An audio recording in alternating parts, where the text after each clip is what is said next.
मी उद्धव आलोय.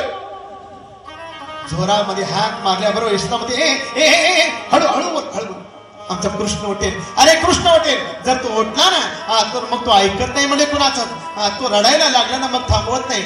आणि मग महाराज उद्धवाचा विचार पडला, अरे भगवान परमात्मा तर कधी निघून आलेत आणि ही तर अजून त्या भगवान परमात्म्याला पाळण्यामध्ये पाहते. यशोदेला विचारलं, आई साहेब खरं सांगा या पाळण्यामध्ये कृष्ण आहे का? यशोदेने सांगितलं हो आहे ना. उद्धवजीने सांगितलं म्हणजे दाखवता का मला?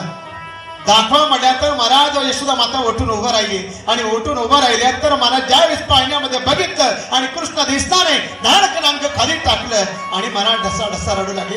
आणि त्या उद्धवाला म्हणते, अरे उद्धवा, अरे ज्या दिवशी माझा कृष्ण या मथुरेतून गोकुळातून निघून गेला ना तेव्हापासून अजून माझं मन असं वाटत नाही की तो कृष्ण माझ्यापासून निघून गेलाय.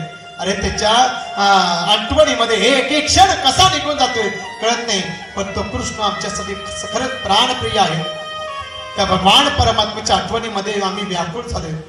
मग महाराज उद्धवजी विचार करतायत, अरे ज्या गोपिकेसाठी भगवान परमात्मा होते, अरे आई इतकं प्रेम करते आणि त्या गोपिका इतकं प्रेम करतात.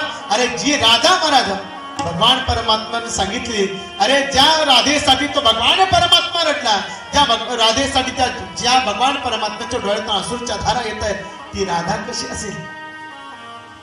ती बघण्याकरता महाराज यशोदेच्या महालातून बाहेर आले आणि बाहेर आल्या तर गोकुळामध्ये जाऊ लागले. रस्त्याने जात असताना एक गोपिकेचा दरवाजा उघडा दिसला. आतमध्ये वाकून बघितलं आणि वाकून बघितलं तर महाराज एक गोपिका एका चित्र भगवान परमात्म्याचं चित्र रेखाटण्याकरता हातामध्ये ब्रश घेतला होता. चित्र रेखाटू लागले. उद्धवजी पाठीमागं